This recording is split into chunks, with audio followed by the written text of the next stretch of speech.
Ga, unsa man to imong palaka? Palaka aw. Kuya tong dako nga.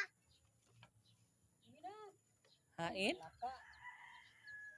Unsa mo to nagpait nino? Mga igsuon ko hapit na ang piyesta. So daghan na mig kahoy diri Iluto na siya sa humba, sa ginagmay ug uban pang mga putahe.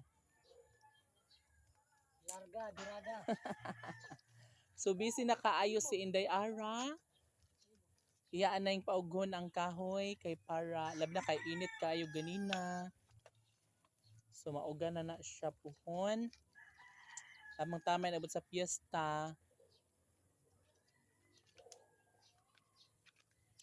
Mauga na jud na siya pag maayo. No?